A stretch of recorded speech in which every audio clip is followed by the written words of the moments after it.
Sebelum dari makam tuh sempat udah selesai dari makam tuh saya udah terasa pusing, dada saya sakit, dan di situ juga pohon-pohon juga udah mulai merapat, gitu. Dari situ emang benar-benar saya juga udah mulai ketakutan. Ruang dunia. Assalamualaikum warahmatullahi wabarakatuh. Masih di ruang dunia. Nah, kali ini saya sedang berada di base camp seperti biasa bersama Ratmi. Nanti kita tanya, kita cari tahu siapa Ratmi. Kemudian ada Pepeng tuh, kameramen sama kawannya Ratmi, Nova. Ratmi ya, kira-kira Ratmi mau cerita apa dulu nih sebelum kita mulai? Mungkin perkenalan Ratmi dulu. Silakan Ratmi. Nama Instagramnya sekalian, nanti teman-teman sahabat Arvin yang nonton di Arvin TV bisa follow nanti. Silakan. Nama saya Ratmi. Instagramnya apa? Instagramnya Ratmi498. Ratmi498. Ini Nova, nanti follow. Apa Instagrammu, Nova? Mainop ya. Oke, Mainop. Itu ada Pepeng, Instagramnya mpepeng. Nah, oke. Ratmi ini saya lihat sekilas ya, sedikit saya coba lihat bagaimana aktivitasnya. Hobi mendaki ya? Iya. Hobi mendaki gunung. Kemudian mahasiswi. Nah, kira-kira gunung mana aja nih yang udah Ratmi daki? Teman-teman mungkin mau tahu. Kalau saya yang di Sumatera Barat, tinggal satu lagi. Tinggal satu lagi. Gunung mana? Gunung Tandike. Gunung Tandike di Sumatera Barat. Ketinggian 2438. Nah, satu lagi nih teman-teman, mungkin masih banyak yang belum pernah, belum ke Gunung Tandike ataupun malah belum pernah sama sekali ya. Setelah Sumbar kemudian Sumatera udah ke gunung mana aja? Udah ke Gunung Dempo. Gunung Dempo. Gunung Masurai. Gunung Dempo di Palembang, Gunung Masurai di Jambi ya. Iya. Jawa udah pernah? Belum. Berarti baru Sumatera ya. Baru Sumatera, gunung-gunung yang disebutkan tadi lah yang sudah didaki Ratmi. Seperti biasa Ratmi, kami di sini ingin meminta sedikit informasi ataupun cerita Ratmi setelah sekian lama aktif di dunia pendakian, pendaki perempuan, kemudian sudah ke Gunung Sumatera Barat, hampir selesai lagi. Teman-teman mungkin nanti bisa mengikuti jejaknya. Kalau mau bertanya-tanya mungkin bisa di follow Instagramnya. Sebelum kita masuk kepada titik pembahasan yang akan Ratmi ceritakan nih, yang Ratmi rasakan ya, karena ruang dunia ini adalah tempat bercerita sesuai yang narasumber rasakan, sesuai dengan yang Ratmi rasakan ketika berada di alam ataupun gunung yang Ratmi sampaikan tadi. Sebelum masuk ke cerita, diminum dulu Ratmi, silakan, supaya obrolan itu semakin seru. Nah, di ruang dunia kali ini ya saya harap dengan pendakian yang sudah banyak itu, Ratmi bercerita semua gunung, saya harapkan itu. Tapi kalau di video kali ini satu gunung aja dulu. Nah, kira-kira mau cerita gunung apa?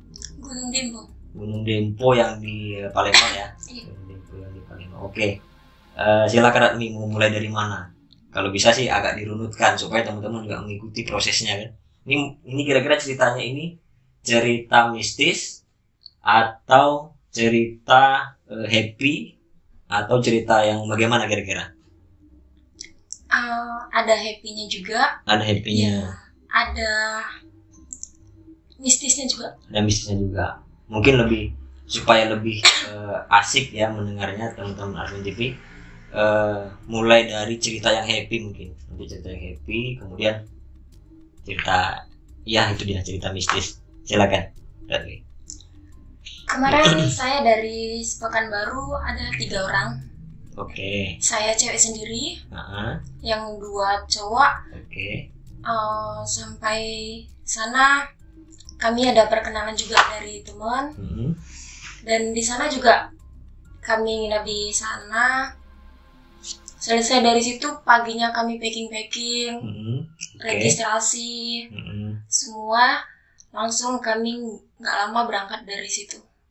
Oke. Berarti dari Pekanbaru berangkatnya ya? Iya. Dari Pekanbaru menuju Gunung Dempo. Berarti naik apa tuh? Naik bis. Naik bis. Turunnya di terminal. Di terminal daerah. Pagar Alam. Oke. Jadi dari terminal ke, kalau saya nggak salah, di kilometer 4 ya? Kampung 4. Di Kampung 4 itu naik apa? Dari terminal? Naik motor Kurang lebih berapa jam itu? Ada 2 jam, nggak sampai ya? Sejam lah ya? Cuma 1 jam. Sejam dari terminal ke Kampung 4 itu 1 jam. Oke. Nah, kemudian setelah itu kami registrasi, terus di pengecekan dalam barang apa yang harus dibawa, yang tidak boleh, tidak diperkenankan gitu.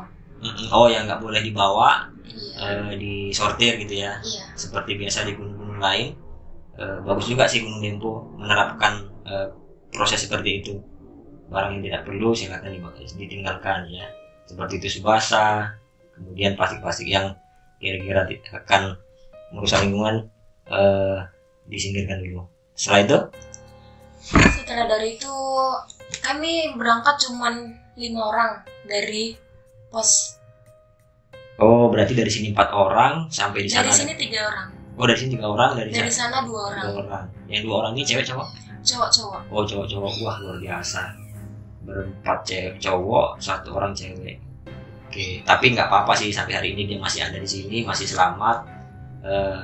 Nggak masalah sih, karena kan temen. Kadang ada juga yang solo hiking cewek. Oke, terus? Dari situ kami start sekitar jam 11. Jam 11 siang. Dari Kampung 4. Dari Kampung 4 jam 11 menjelang ke Pintu Rimba sampai jam 12 kami istirahat menjelang sholat zuhur. Oke. Keberangkatan dari situ kami langsung menuju shelter 1. Perkiraan ada sekitar 3 jaman juga. Dari pos ke shelter 1 ya? Iya. Dari pos ke shelter 1 kurang lebih 3 jam. Ya, itu tergantung dari fisik ya. Iya. Selama proses itu dengan teman-teman kira-kira gimana tuh? Apa namanya? Saling bercanda atau malah justru diam-diam, karena kan ada 2 orang yang teman yang baru ya. Gimana kira-kira? Ya, kami dari situ bercanda-bercandanya ada juga. Terus dari saya sendiri sebelum menjelang ke Pintu Rimba sudah ada yang nyambut juga. Oke, teman juga? Enggak, dari enggak teman, berarti apa nih? Sosok gimana ya? Dia itu emang udah menyambut karena saya duluan yang nyampai ke Pintu Rimba sebelum menjelang dari Pintu Rimba ke shelter 1. Wih, berarti ada yang menyambut tapi bukan? Iya. Kawan, bukan orang, bukan hewan juga? Bukan. Biasa. Apa itu kalau bisa sedikit nih, kita buka sedikit.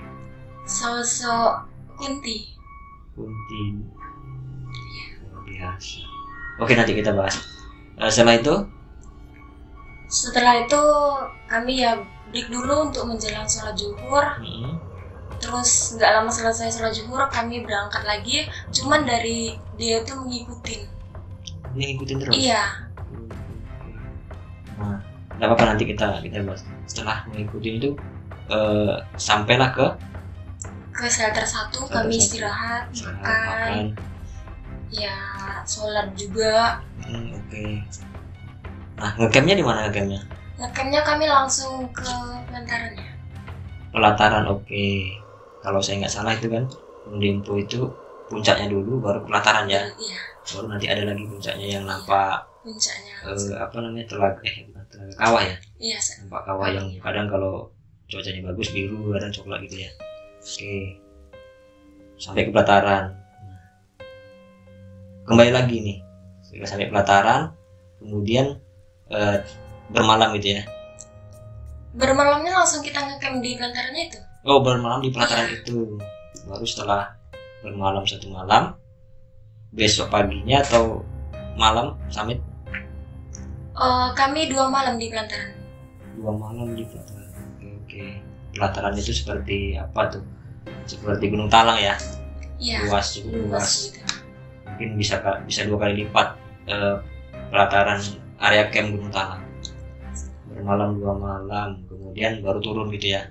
Iya, baru turun itu langsung kami packing, banyak kenalan juga.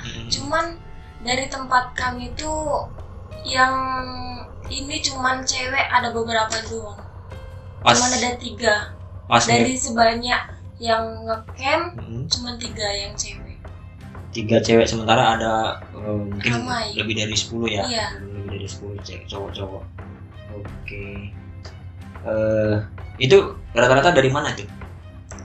Ada apa sih? Akamsi sana? Oh, Akamsi itu anak kampung situ. Iya. Kalau di sini ya anak kampung sini gitu dia. Wah, luar biasa 2 malam ya. Oke lah, kita masuk ke tadi itu. Cerita tadi itu kan baru sampai, kemudian sudah disambut oleh sosok kuntilanak ya. Iya. Nah, itu bisa dijelaskan apa? Sosoknya seperti apa? Ya, sosoknya itu saya juga nggak tahu dia itu jahat atau baiknya, cuman dia mengikutin saya gitu. Jadi pas jumpa reaksi pertama itu apa? Cuman bilang astagfirullah gitu aja sih, karena tiba-tiba tuh pas saya videoin ada tuh, cuman nggak langsung ke tempat dia, kan langsung matikan kamera. Karena cuman kok bisa gitu. Tiba langsung dia itu jalannya sebelum sampai ke pintu rimba, kayak ada tikungan gitu dikit, langsung ke pintu rimba. Dari situ langsung saya nampak, karena saya pertama duluan sampai situ, yang lainnya masih di belakang gitu. Berarti pas jumpa itu terlihatnya di kamera, di HP atau di secara langsung? Oh, langsung kamera tuh langsung mati.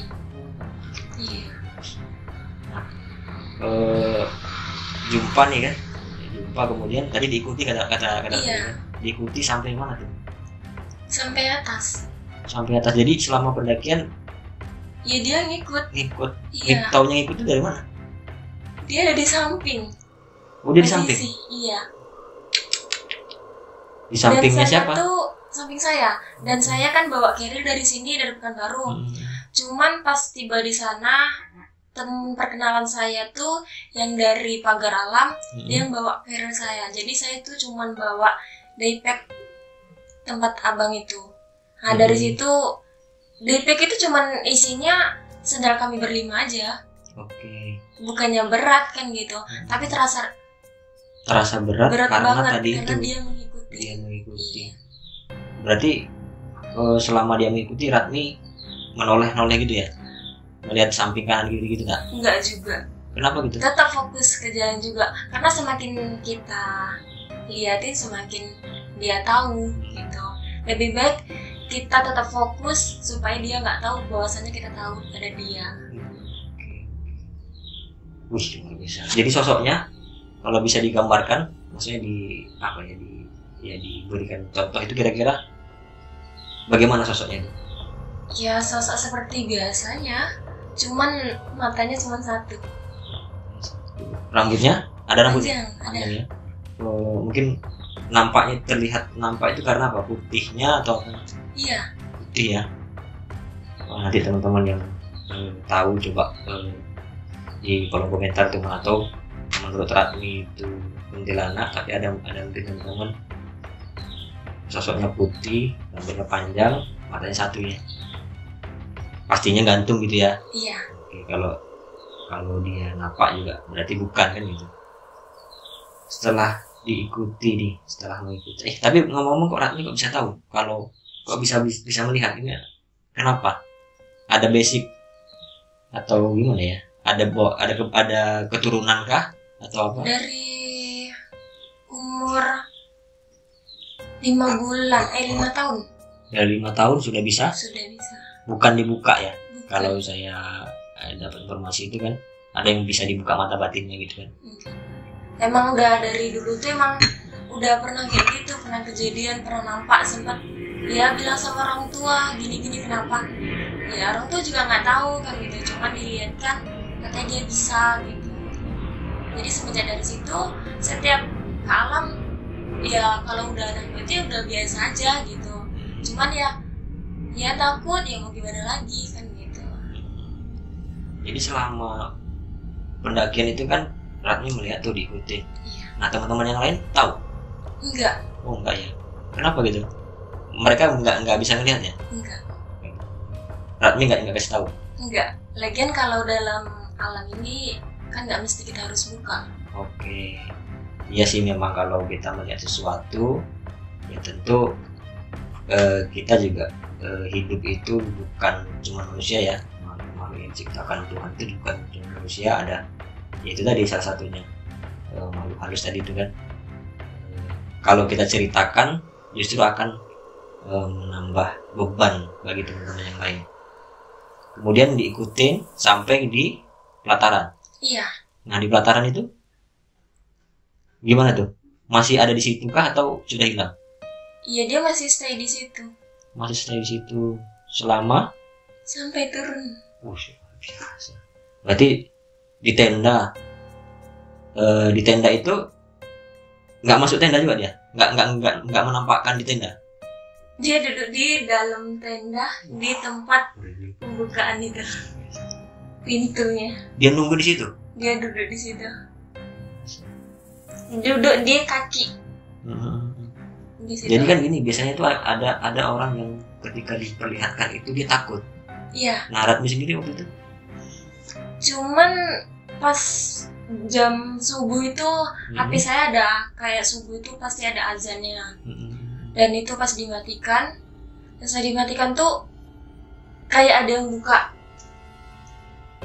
tenda dan ada yang duduk di situ gitu.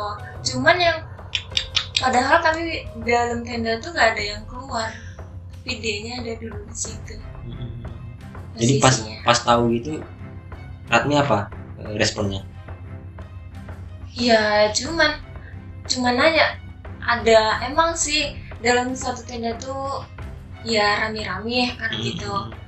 Cuman saya bilang ngapain di situ, dia nggak jawab. Oh sempat ada interaksi? Iya, saya nanya ngapain di situ, sempit dalam tenda ini saya bilang. Tapi dia cuman diam aja. Diam aja, matanya itu kan tadi kan ada Enggak, matanya katanya. dia belakangin kami. Oh membelakangi. Iya. Diikuti. Dia menghadap ke pintu tenda. Menghadap ke pintu tenda orang. Posisi kaki kami itu di kaki pembukaan tenda. Dia duduknya di situ. Nggak tahu saya, entah dia menjaga kami atau jahat sama kami, juga kami nggak tahu gitu posisi itu. Cuman dia dari bawah sampai ke pelataran kami itu emang dia udah stay di situ. Jadi selama pendakian sampai pelataran, teman-teman nggak merasa diusik atau di apa? Yang lain juga mungkin ada ngerasakan. Mungkin begini ya, Ratmi melihat, tapi kan kawan-kawan yang lain kan bisa ngerasakan, merasa mungkin bisa. Nah itu ada terasa nggak di teman-teman? Kalau dari teman-teman nggak ada sih, biasa aja gitu. Oke, berarti 1 malam sampai 2 malam pun masih juga? Masih di situ dia, masih stay. Berarti kemudian pas summit gitu ya di puncak sih.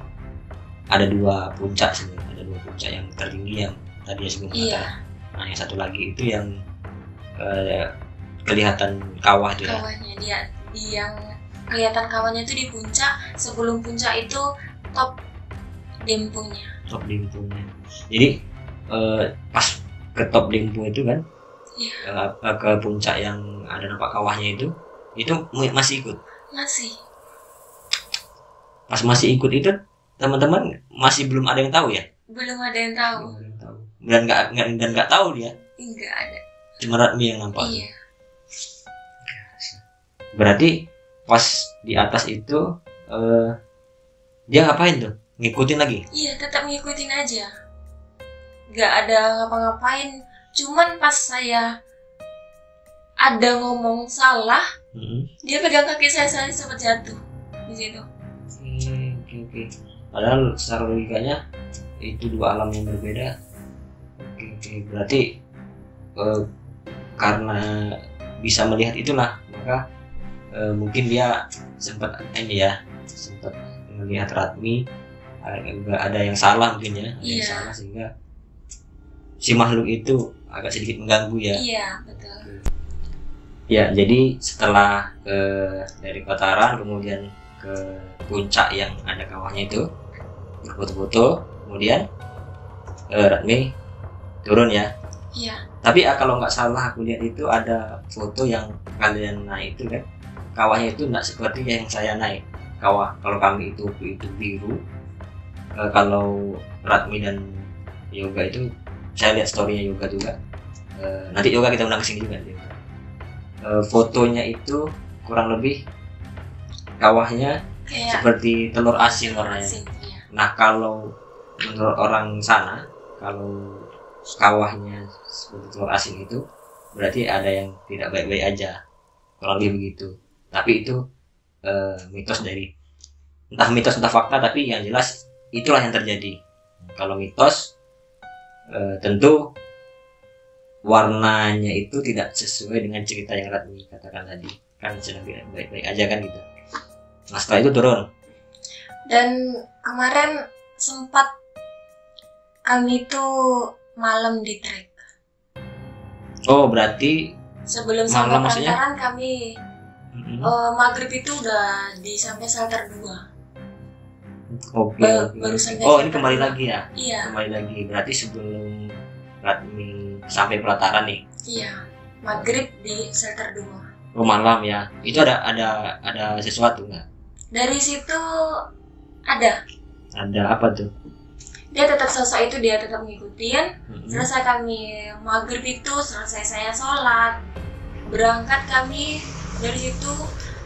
Di trek tuh kami jumpa dengan makam di Makam. Oh iya tadi. Jadi sebelum sampai top Dempo itu ada makam yang kita harus singgah. harus ziarah di situ. Harus mendoakan ya. Iya. Oke. Sebelum dari Kemudian? makam tuh sempat udah selesai dari makam tuh saya udah terasa pusing, dada saya sakit, dan di situ juga pohon-pohon juga udah mulai merapat. Oke. Gitu. Dari situ emang benar-benar saya juga udah mulai ketakutan. Dan posisi saya di tengah-tengah. Yang 2 di depan, yang 2 di belakang, saya di posisi di tengah.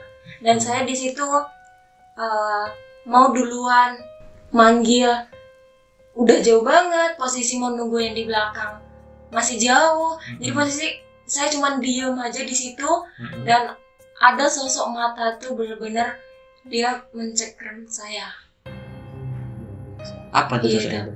Sosok ya, ada kunti, ada orang besar, warna hitam, terus pocong, banyak di situ. Banyak juga gitu. Iya, Oke, tadi kita dapat cerita kunti, kemudian pocong rupanya ada ya. ada.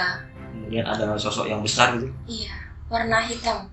Dan selesai dari situ, dan pohon-pohon itu udah mulai rapat, dan saya nggak tahu kenapa ada jalan yang lebar, yang bagus, tapi saya melewati pohon 2 yang saya harus melewati di situ. Kenapa saya tuh harus melewati dari situ? Kenapa nggak dari sini? Yang jelas-jelas lebar gitu ya. Iya, Nah selama di situ berarti kan ada 3 makhluk tuh. iya, Itu nggak ada kejadian apa-apa? ada. Apa tuh? Selesai dari kami maka, selesai kami ziarah dari situ, kirim doa, dapat perkiraan 5 menit 10 menit, dada itu udah sebelum dari makam tuh udah mulai sakit. Selesai dari makam langsung tambah sakit dan saya kesurupan. Orang ini Dari kesurupan. Iya, Jadi tadi ketika kita sudah bicara di Plataran, ternyata ada cerita yang lebih mengerikan. iya, Kesurupan, Ratmi kesurupan. iya. Nah itu kawan-kawan gimana responnya? Kawan-kawan langsung membantu saya dan teman saya yang dari Dimpuni Pagar Alam dan membantu mengobatin saya. Dan di situ saya diceritakan waktu pas di bawah sama dia, dan saya nangis-nangis di situ, nangis-nangis, ketawa-ketawa. Nah, kira-kira waktu terasa nggak ketika kesurupan itu karena apa? Karena melihat itu atau karena udah posisi orang sana tuh udah bilang jangan senterin ini itu gitu. Cuman posisi saya tuh tetap fokus ke trek, cuman karena treknya tinggi ya saya naik ke atas, dan pas di center ke atas tuh ada nampak saya sosok sekelebangan gitu, warna putih. Dari situ makin dada saya sakit, makin pusing. Di situ langsung selesai kami makam, selesai kirim doa, situ saya kena. Jadi setelah kena itu teman-teman membantu ya. Cepat sadarnya atau lama prosesnya? Lama juga. Iya. Karena benar-benar dia itu nggak mau, dia mungkin ada mau dibilang sama saya. Cuman langsung teman saya itu udah langsung mensadarkan saya. Jadi setelah sadar baru cerita tadi ya sampai pelataran. Iya. Luar biasa. Ini ya saya pernah ke Dempo tapi tidak pernah mengalami hal yang serupa. Ya saya cuman tadi itu di makam, kemudian berdoa. Ya tetap sih namanya ada makam kan, kita harus berdoa, mendoakan yang terbaik lah. Itu sih intinya. Wah, luar biasa Ratmi, makasih banyak. Mungkin yang Ratmi rasakan ini dirasakan juga teman-teman. Ada kritik dan saran silahkan di kolom komentar. Terima kasih Ratmi sebelumnya sudah bercerita. Ya singkat cerita pasti setelah dari pelataran tadi itu, dari puncak kemudian turun lah ya. Singkat cerita turun kemudian pulang ke Pekanbaru gitu ya. Wah, nanti kita akan kembali lagi cerita yang Ratmi rasakan di gunung selanjutnya, atau nanti kita lanjutkan cerita sosok yang 3 tadi itu ya. Nah, nanti kalau kawan-kawan minta untuk menceritakan di kolom komentar silakan tulis. Oke Ratmi, terima kasih sudah sedia bercerita. Semoga tetap sehat, bisa mendaki gunung-gunung Sumatera, Jawa dan lainnya. Terima kasih sekali lagi. Assalamualaikum warahmatullahi wabarakatuh. Ruang Dunia.